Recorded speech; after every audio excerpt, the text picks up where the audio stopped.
Imagine you're an alien who arrives on planet Earth in 2019. You've never been there before, you have no idea what the history of this planet is, and you're just going to report back to your planet what you're seeing. You would probably report something like, there's one thing on this planet that covers the entire planet and seems to work really well and seems to have some kind of direction, meaning it knows where it's going, and this phenomenon is called the internet. And then for some strange reason, there are about 8 billion bodies connected to this thing called the internet, and they're all very confused and they have no idea where they're going. That would be a very likely report back from planet Earth in 2019, wouldn't it? You have to admit that. We're going towards 8 billion people on this planet soon being connected with each other. We're over 5 billion already. The internet itself is operating towards zero cost. It means that anybody can get Wi-Fi on the planet for virtually no money at all. And all the functions you use when you go online, Google, Facebook, Flipkart, whatever it is, doesn't cost you a penny to use. And you can even have access to programming language and develop your own tools wherever you live on the planet. We have literally achieved a meritocracy on a global scale. Everybody is online. Some people in India are online like 2 to 3 hours a day. I live in Sweden, in northern Scandinavia, and people they're online about 7 hours a day on average. Now we have 19-year-olds in that culture that go online about 11 hours a day, and my team are actually now following biohackers. There are people who can't even sleep without being online, who are literally now 24 hours a day online. We are online all the time. As a matter of fact, everything important in our lives now happens online. Capitalism is literally over because you all want to be informed before you make any decisions these days. And we have the luxury to have access to smartphones and laptops where we can check out absolutely everything before we make our decisions, before you make a purchase, before you decide to do anything, before you go on a date. You check the people, or you check the company, or you check the product that you're going to immerse yourself in a relationship with, so you know exactly who you're dealing with. That's called search. And since we're all searching when you go online, and we like to make the informed decisions, that means that every transaction happening now between human beings is fundamentally digital and only later becomes a physical experience. That means we've moved into the cloud. We now live in the online world, and the physical world is becoming secondary to us. And it's a global phenomenon. But of course we are confused, because we're trained to think that the way we were brought up is something that always will exist. That's not true, though. History has changed before in dramatic ways, and we had a couple of paradigm shifts before that are on a par with the one that's happening right now. The first one was when we became humans to begin with. Homo sapiens is about 200,000 years old. And we haven't really changed over these 200,000 years. I know a lot of women have the ambition to give birth to babies that are smarter than they themselves are, but then they go out on a Friday night and meet a guy who looks handsome and he's kind of a fool, and they fall in love with him and they sleep with the wrong guy and have kids anyway.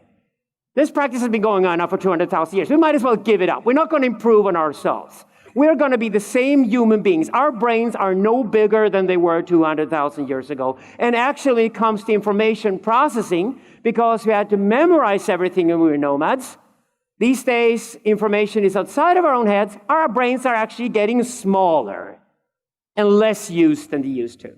Then we had another revolution called written language that arrived in our culture about 5,000 years ago, and it changed absolutely everything. Suddenly we settled down. We created farming. We raised cattle. We started taming animals and taming plants and taming nature the way we had tamed ourselves before. And because of that, we could go from a population of about 3 million, which was the maximum then, to 8 billion people on the planet now. That would have been impossible without written language. We call it civilization. Written language means that my information in my brain does not die with me. It means that I can write down what I go through in my life and pass it on to the next generation so they can build on my experience. That's what civilization is. Without written language, we'd never have civilization. The thing is, though, when we stop moving around, instead of focusing on literally physically moving, and we had permanent settlements in the river valleys and the mountains, especially here in India, Then our ideas took off instead. Our movement started towards the sky.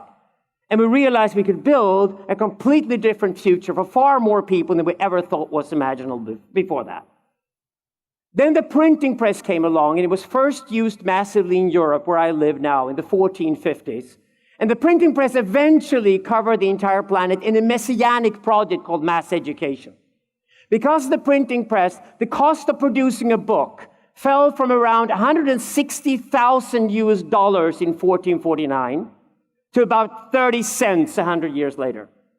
Because once you print something, you don't have to handwrite it. You can create huge volumes of it at a far lower cost. And Europe reaped the benefits of that because Europe became the center of the planet. This marginal little cold continent suddenly became the center of the world. And Europe even conquered 3 other continents and populated them over the next 400 years. The success of Europe, which including the British Raj here in India, was simply down to one thing.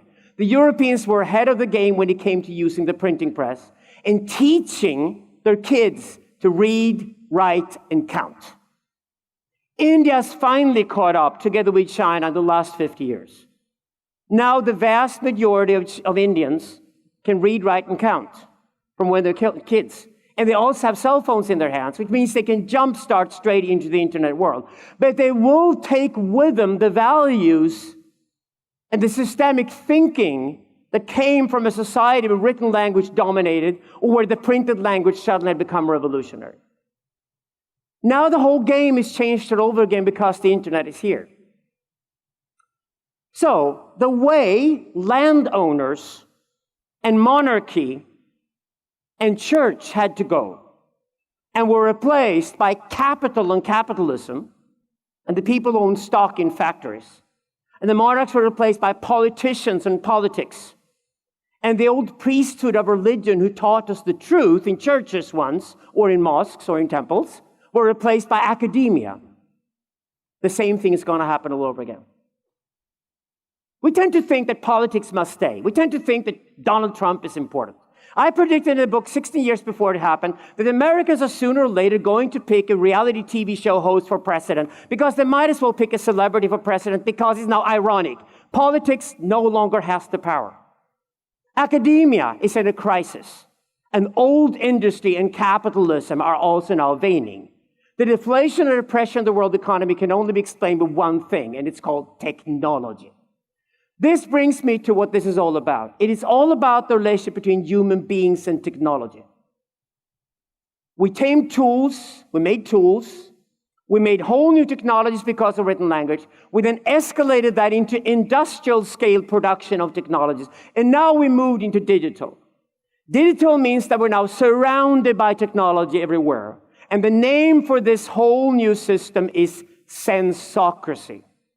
We're moving towards a sensocratic world where we connect human senses, our bodies and our own minds, directly with sensors of machines.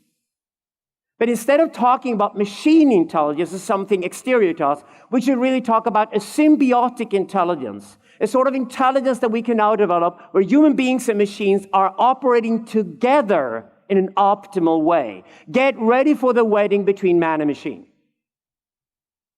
Not everybody's going to follow in that. The fact that we all have access to the internet doesn't mean that everybody will reap the benefits of a sensocracy. What does sensocracy mean? You know already when you pass through a passport control in 2019 and enter India. The camera looks at you, and in an instant second, it knows exactly which one of the 8 billion faces on the planet that belongs to you. That's sensocracy. We're now surrounding ourselves with sensors that are going to be directly connected with our bodies, with our skins, with our eyes, with our ears, with our hearts even. That's what algorithms are all about. We're collecting data about ourselves as human beings. And you know what? Not only are we collecting data about absolutely everything we do 24 hours a day, we're also storing this data forever, never to be forgotten, always to be processed. That's what sensocracy is. So what does that mean? It means that why would I go to a voting booth and vote every 4 years when I'm actually literally voting through my behavior every minute, every second of my life? It would be the easiest thing for machine intelligence to do, to tell us human beings what we want and actually where we're heading, and then administer it. That's why politics is dying. Politics is over. Sensocracy will kill it. Look at academia, massive crisis right now. Why? Well, any Uber driver can tell you that an Uber driver doesn't need a certificate from a university to be a great Uber driver. All the Uber driver needs to do is to drive a car that he owns himself and drive it well. And then once he has 3,000 people who's given him 5 stars driving Uber, if he's the right person at the right time, he will drive the next Uber ride. Academia was only there to certify that we learned something. I can sit on YouTube today and learn more than I've ever learned at listening to boring university professors. And I see it all around the world, especially young girls, have stopped listening to older men. I wonder why. Because they can learn everything they need to know on YouTube. All they need is somebody to certify it. And that happens with sensocracy because sensocracy will certify that you are the right person to do a specific purpose at a specific point in time, and therefore you'll be hired to do it and you'll be paid for it. Last but not least, there's old industry. You all know of capitalism. Well, what are they doing today? Well, they're trying to force us to stay within capitalism by throwing marketing and advertising at us like desperate. If you look at YouTube, the first 5 seconds you have to watch an ad. Did you know that out of 1,000 times that we experience that forced ad that's thrown at us, 994 times we aggressively press it to remove it after 5 seconds? We hate it. It's called spam. Advertising, marketing, it's all over. The whole game of forcing people to listen to your message is over because the algorithms will show us where we want to go, and we will trust our friends to show us how to go there and what to do when we get there. That means the algorithms are going to kill advertising. And when advertising is dead, capitalism is over. We're moving towards an attentionless society where the only thing that has real value is whether you can accumulate and create attention between you and your friends.